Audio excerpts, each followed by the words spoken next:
সকলকে কার্ডিওভাস্কুলার সিরিজে স্বাগতম। আজকে আমরা হাইপার টেনশন শুরু করতেছি।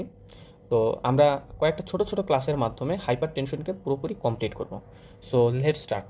তো আমাদের হাইপার টেনশন শুরু করতে গেলে আমাদের প্রথমত বুঝতে হবে যে হাইপার টেনশন বলতে আসলে কী বোঝায়। What is hyper tension? হ্যাঁ, তো হাইপার টেনশনটা হচ্ছে খুব সিম্পলভাবে যদি বলি যে নর্মালি আমার ব্লাড প্রেশার এটা যদি আমার নর্মাল লিমিটের থেকে বেশি হয়, হ্যাঁ, ব্লাড প্রেশারটা যদি নর্মাল লিমিটের থেকে বেশি হয় তাহলে আমরা বলবো এটা হচ্ছে হাইপার টেনশন। অর্থাৎ আমরা জানি ব্লাড প্রেশার কিন্তু একটা নর্মাল লিমিট থাকে। এখন সেই নর্মাল লিমিটটা কত, এইটা আমাদের ফার্মাকোলজি লিপিং কড বইয়ে আছে যে নর্মাল লিমিট হচ্ছে যদি সিস্টোলিকটা 120-এর থেকে কম হয় এবং ডায়াস্টোলিকটা 180 থেকে কম হয়। এরপরে এটা হাইপার টেনশন কীরকম, এটা কি স্টেজ 1 নাকি স্টেজ 2, ঠিক আছে, অথবা হচ্ছে পি। তো এই জিনিসটা একটা ছক আছে, ছকটা আমি দিয়ে দিলাম, তোমরা এটা পড়ে নিও। আচ্ছা, এখন আমাদের এই কথাটা জানার সাথে সাথে জানা উচিত যে ব্লাড প্রেশার বলতে আসলে কী বোঝায়, যে হোয়াট ইজ ব্লাড প্রেশার। তো এই ব্লাড প্রেশারের একটা ডেফিনেশন তোমরা ফিজিওলজিতে পড়ে আসছো, অনেক বড় একটা ডেফিনেশন ছিল। তো আমার ফার্মাকোলজিতে আসলে এত বড় ডেফিনেশনের কোনো প্রয়োজন নেই। আমার যে জিনিসটা জানাটা প্রয়োজন সেটা হচ্ছে একটা ওয়ার্ড, সেটা হচ্ছে কি যে blood pressure is a lateral pressure. কোন ধরনের প্রেশার? এটা একটা ল্যাটারাল প্রেশার। তো এই ল্যাটারাল প্রেশার বলতে আসলে কী বোঝায়? ল্যাটারাল প্রেশার বলতে বোঝায়, মনে করো এইটা কোনো একটা ব্লাড ভেসেল, হ্যাঁ, তো এই ব্লাড ভেসেলের ভিতরে অবশ্যই কী আছে? ব্লাড, হ্যাঁ, অর্থাৎ এই ব্লাড ভেসেলের মধ্যে দিয়ে ব্লাডটা পাস করতেছে।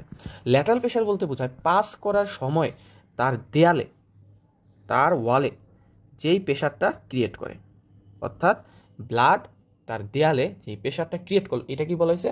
Lateral pressure. আচ্ছা, এক্ষেত্রে কি আমরা তাহলে বলতে পারি যদি কখনো ব্লাড ভলিউমটা বেড়ে যায় দ্যাটস মিন ব্লাড প্রেশারটাও বেড়ে যাবে। কারণ কি? কারণ হচ্ছে যখন তোমার ব্লাড ভলিউমটা বেড়ে গেল দ্যাটস মিন এইখানে তোমার ব্লাডের পরিমাণটা অনেক বেশি, ফলে কী হয়েছে? এটা দেয়ালে কিন্তু চাপ দিতেছে, প্রেশার দিতেছে, ফলে তোমার ব্লাড প্রেশারটাও ইনক্রিজ করলো।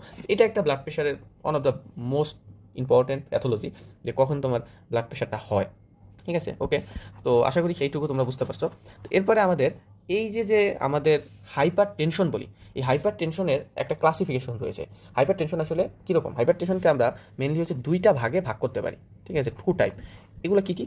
নাম্বার ওয়ান হচ্ছে তোমার ইসেনশিয়াল হাইপার টেনশন। আরেকটা আছে কি? আরেকটা আছে সেকেন্ডারি হাইপার টেনশন, ঠিক আছে। লাইক এখন কোয়েশন হচ্ছে যে ইসেনশিয়াল হাইপার টেনশন বলতে কী বোঝায়? ইসেনশিয়ালটা হচ্ছে সিম্পলি যে হাইপার টেনশন আছে, বাট এটার কজেস কি? কজেসটা আমার আননোন। অর্থাৎ একজন মানুষের হাইপার টেনশন হয়েছে, কিন্তু হয়েছে কেন এটা আসলে আমরা জানি না। এটাকেই বলা হয়েছে ইসেনশিয়াল হাইপার টেনশন।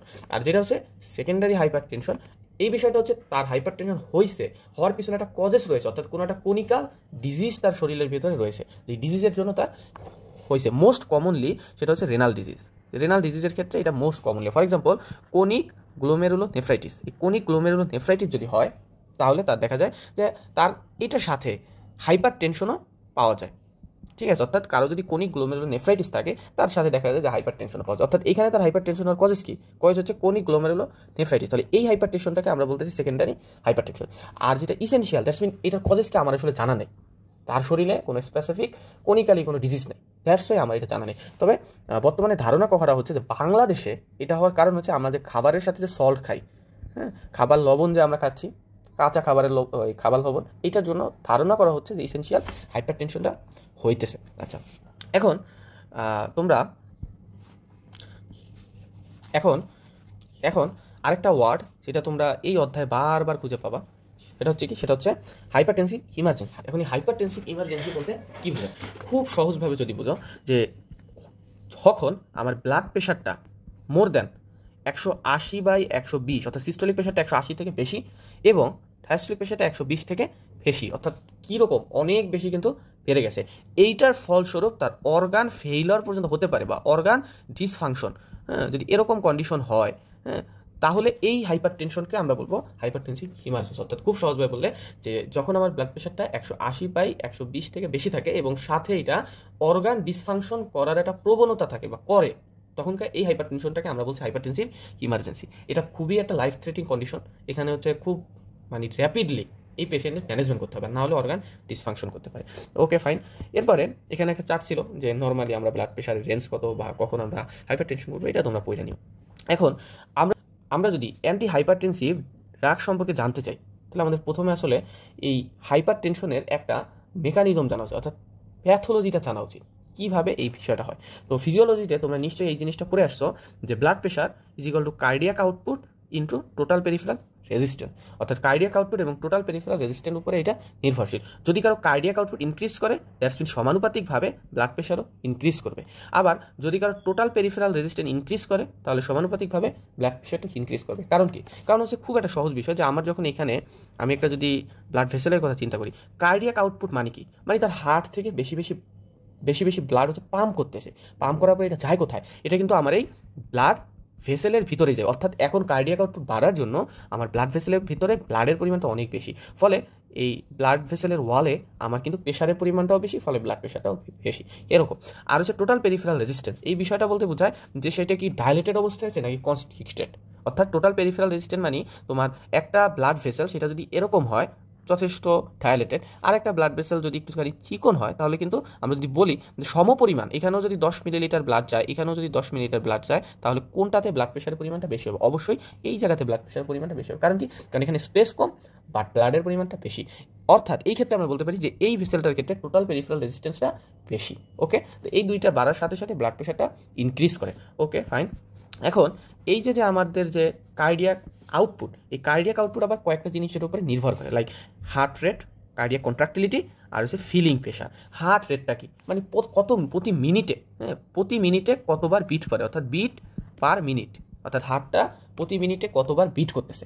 অর্থাৎ তুমি এখন একটা জিনিস বুঝো যে যদি একটা হার্ট সে মিনিটে যদি 75 বার বিট করে তাহলে কি তার কার্ডিয়াক আউটপুট বেশি হবে, নাকি যদি 100 বার বিট করে তাহলে তার কার্ডিয়াক আউটপুট বেশি হবে? খুব সিম্পলি বোঝা যায় যে যদি 100 বার বিট করে তাহলে তার কার্ডিয়াক আউটপুটটা বেশি হবে। এইটাই কথা যে হার্ট রেটটা হচ্ছে তোমার যদি বেশি হয় তাহলে কার্ডিয়াক আউটপুটটা বেশি। কার্ডিয়াক কন্ট্রাক্টিলিটির বিষয়টা হচ্ছে সেম, যে সে কি কতটুকু ফোর্স নিয়ে সে কন্ট্যাক্ট করতে, শুধু কন্ট্যাক্ট করলেই তো হবে না, ফোর্সেরও একটা ইম্পর্টেন্স রয়েছে। অর্থাৎ ফোর্স যত বেশি হবে আমার কার্ডিয়াক আউটপুটটাও তত বেশি হবে। এরপর যে ফিলিং প্রেশার, এই ফিলিং প্রেশারটা আবার দুইটা জিনিসের উপর নির্ভর করে, একটা হচ্ছে ব্লাড ভলিউম আর একটা হচ্ছে ভেনাস টোন। তো ব্লাড ভলিউম, ওই যে তোমাকে আমি প্রথমেই বলছিলাম যে ব্লাড ভলিউম কি, ব্লাড ভেসেলের মধ্যে কতটুকু ব্লাড রয়েছে, যত বেশি ব্লাড থাকবে তত বেশি তার ফিলিং প্রেশার, তত বেশি তার কার্ডিয়াক আউটপুট। আবার ভেনাস টোন, অর্থাৎ সেটা কি কনস্ট্রিক্টেড অবস্থায় আছে নাকি ডায়ালেটেড, কীরকম। আরেকটা আছে কি পেরিফেরাল রেজিস্ট্যান্স, যেটা আমি মাত্র তোমাকে এক্সপ্লেন করলাম যে পেরিফেরাল রেজিস্ট্যান্স যদি বাড়ে তাহলেও আমার ব্লাড প্রেশারটা বাড়বে। তো এই হচ্ছে কি আমার মেইন কথা, মোড প্যাথোলজি।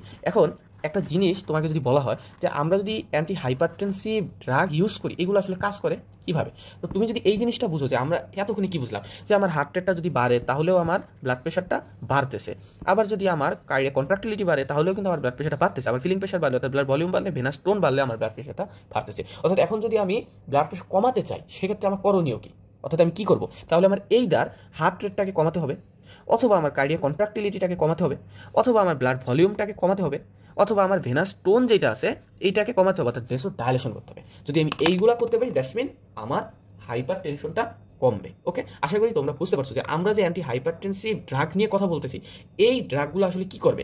এই ড্রাগগুলো হয় আমার হার্ট রেটকে কমাবে, নাহলে কার্ডিয়াক কন্ট্রাক্টিলিটি কমাবে, নাহলে আমার ব্লাড ভলিউম কমাবে, অথবা আমার এই আর্টারিয়াল টোন কমাবে। লাইক ব্লাড ভলিউম, আমার হার্ট রেটটাকে কমাইকে, হার্ট রেটটাকে আমার কমাতে পারে হচ্ছে যেমন আছে বিটা ব্লকার। হ্যাঁ, বিটা ব্লকার নামে আমরা কিছু ওষুধ ইউজ করি, এইগুলো আমার হার্ট রেটকে বাড়ে। এরপরে কী আছে, ক্যালসিয়াম চ্যানেল ব্লকার। এই ক্যালসিয়াম চ্যানেল ব্লকারটাও কী করে, আমার এই হার্ট রেটকে কমায়। ঠিক আছে, তারপরে কার্ডিয়াক কন্ট্রাক্টিলিটিও এই সেম, এই দুইটা ওষুধ কমাতে পারে। আবার হচ্ছে ব্লাড ভলিউম, এই ব্লাড ভলিউমকে কমায় কে, ব্লাড ভলিউমকে কমাতে পারে ACE ইনহিবিটর। আবার কী আছে যে ARB, অর্থাৎ এনজিওটেনসিন রিসেপ্টর ব্লকার। তারপরে যে আর্টারিয়াল টোন, এই আর্টারিয়াল টোনকে কমাতে পারে কে, কমাতে পারে ভেসো ডায়ালেটর। ঠিক আছে, অর্থাৎ আমাদের কিন্তু ক্লাসিফিকেশন মোটামুটি শেষ। অর্থাৎ আমরা যে ড্রাগসগুলো পড়বো সেটার ক্লাসিফিকেশন কীভাবে করা যায়, যে calcium channel blocker, beta blocker, AC inhibitor, ARB inhibitor, vasodilator. এগুলো কীভাবে কাজ করবে, কেউ হার্ট রেট কমাবে, কেউ কার্ডিয়াক কন্ট্রাক্টিলিটি কমাবে, কেউ ব্লাড ভলিউম কমাবে। এখন এটা কীভাবে করবে সেটা আমরা পরবর্তী ক্লাসে ধারাবাহিকভাবে জানবো। আচ্ছা, আমরা একটু ক্লাসিফিকেশনটা এখানে একটু দেখি, এখানে একটা ক্লাসিফিকেশন আছে, এই যে দেখো প্রথমে কি, প্রথমে হচ্ছে ডাইহিউরেটিক্স। তো ডাইহিউরেটিক্সে কী করে, এটা ব্লাড ভলিউমকে কমায়। কীভাবে কমায় এটা আমরা যখন মেকানিজম পড়বো তখন আমরা এটা পড়ে নেবো। এরপরে দেখো যে আমার আছে সিম্প্যাথোলাইটিককে আবার দুইটা ভাগ করা যায়, সেন্ট্রাল পেরিফেরাল। সেন্ট্রালে আছে আলফা মিথাইল টোপা ক্লোনিডিন, পেরিফেরালে আছে যেমন হচ্ছে beta blocker like atenolol, metoprolol, bisoprolol, আর হচ্ছে আলফা ব্লকার আছে প্রাজোসিন, তারপর হচ্ছে বোথ অর্থাৎ alpha and beta blocker labetalol, carvedilol. তারপর হচ্ছে angiotensin receptor blocker like AC inhibitor আছে ক্যাপ্টোপ্রিল, র্যামিপ্রিল, হিনালাপ্রিল। তারপর হচ্ছে ARB sorry ARB2 blocker like losartan, valsartan, calcium channel blocker, amlodipine. এই ক্যামলোডিপিনটা কিন্তু প্রচুর ইউজ হয়, প্রচুর ইউজ হয়। Amlodipine, nifedipine, ডিলটাথায়াজিন। আচ্ছা, এইখানে যে ক্যালসিয়াম চ্যানেল ব্লকার মনে রাখবা, শুধুমাত্র প্রেগনেন্সিতে ক্যালসিয়াম চ্যানেলের ভিতরে ইউজ করা যায় হচ্ছে নিফেডিপিন। ওকে, শুধুমাত্র নিফেডিপিনটা আমরা প্রেগনেন্সিতে ইউজ করতে পারি। আরও আমরা প্রেগনেন্সিতে ইউজ করতে পারি কি আমরা ইউজ করতে পারি alpha methyl dopa, clonidine, labetalol and carvedilol. ঠিক আছে, আর হচ্ছে ভেসোডাইলেটর হিসাবে আমাদের কী কী আছে এগুলো। ওকে, তাহলে আমরা মোটামুটি একটা ধারণা পেলাম যে কী কী ওষুধ আমরা ইউজ করি, এটা তোমরা পড়ে নিবা।